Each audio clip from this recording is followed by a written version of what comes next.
For more on the woes faced by the Tshwane municipality, we're now joined by political analyst Dr. Levy Ndou, and he joins us via our video link.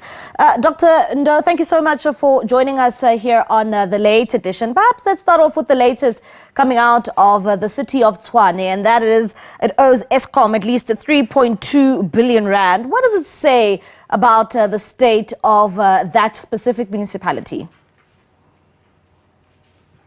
Good evening to you. Good evening to the viewers at home.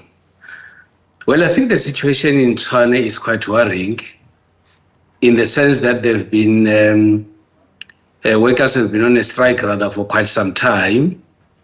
And at the same time, services are seriously negatively affected. And that creates a situation where ordinary citizens in the city of Tshwane who are constantly paying for services to be rendered are not getting the services that they require. At the same time, we have got this kind of negative reports that the city of Tshwane is unable to cycle its bill with Eskom. That talks to a situation where there could be serious financial challenges, or it could be a management issue. But what I would expect to see in the city of Tshwane are simple basics.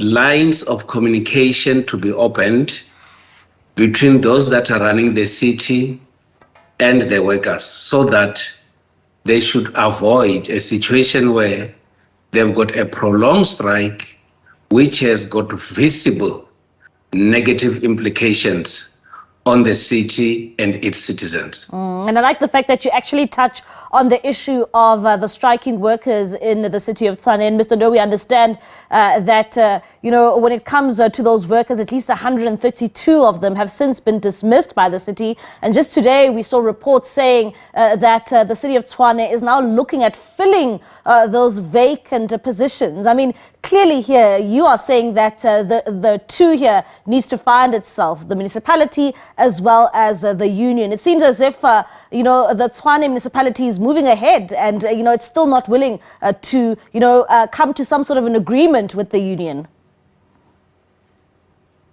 Politicians in their own nature are people that are supposed to be very patient and people that are able to negotiate and make sure that at all costs they are able to reach an agreement.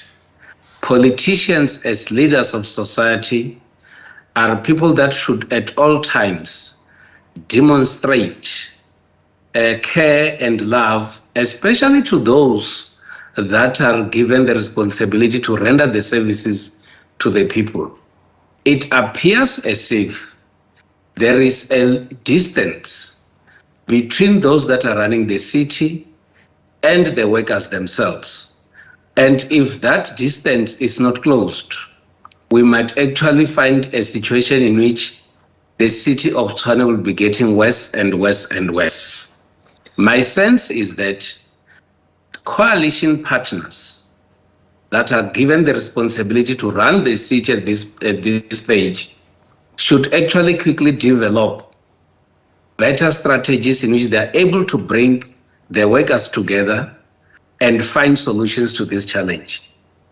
Expelling workers at this stage does not seem to be the solution, because in any way, they will still be going up and down, having to get the support of their unions, taking matters to the courts, and create further instability in the city. You need to have politicians in that city to find ways to be very flexible and relax and ensure that they sit down on the table, reason with the workers, and have a situation where they both agree. If they're always finding themselves apart from each other, we're actually going to be attracting the intervention of the provincial government. And Dr. Ndou, we are being told by the Auditor General's reporters that, there's 10 billion rand of wasteful expenditure that was experienced in the city of Tshwane. At the same time, Action SA is part of the coalition government in the city of Tshwane, and it says, you know, the city and the mayor needs to pay the workers their increase, and says, well, the money is there. What does it say about even the relationship here between coalition partners, where some of them are singing a different tune? We've always spoken very negatively about coalitions in South Africa. And I think now we're getting to see the advantage of having a coalition government.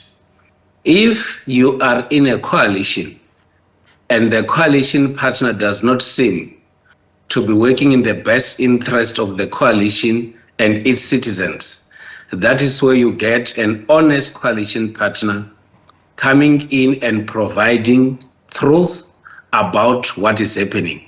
I'm not implying that Action SA might be telling the truth, but I think it's also important that coalition partners do what Action SA is saying, to advise the leader of the coalition to do what is in the best interest of the citizens and the best interest of the city. If indeed there is money available, you need to ensure that workers are actually paid and services are rendered to ordinary citizens. And I think what Action SA is trying to do is to provide solutions to what is happening in the city of Tshwane. Let's hope that in the next few days, coalition partners will come back to their senses and ensure that the challenges that are there are resolved. And when you look at the problems, Dr. Ndou, in the city of Tshwane, do you think that some sort of political solution is needed here? We've seen from those in the municipality saying that it does not need a political solution. At the same time, we saw comments from Gauteng Premier and, of course, ANC chairperson in Gauteng, Panyaza Lesufi, saying that they will indeed be asking for the MEC of Kokta to intervene on the problems. Is this a political solution here? Do we need a political solution to take place in the city of Tshwane? Well, municipalities operate in a very politicized environment. And whether they like it or not, other political parties could be very much excited that there are prolonged challenges in the city of Tshwane, because this exposes the weaknesses in the coalition of the city of Tshwane. And of course, anything that could be done by other political parties which will appear to be saving the situation will be welcomed by everyone, but it will also be an indication that the city of Tshwane is not in good hands. My advice to those that are running the city of Tshwane will be that they should find ways and means very quickly to go and sit around the table and ensure that whatever challenges that they have, and in this case, the challenges with the salary increment of workers, it's addressed. If money is not available, they should be honest with the workers themselves, but make them understand the situation. Expelling workers at this stage cannot be the solution, in my view. Dr. Ndou, thank you so much for your time. That is political analyst Dr. Levy Ndou.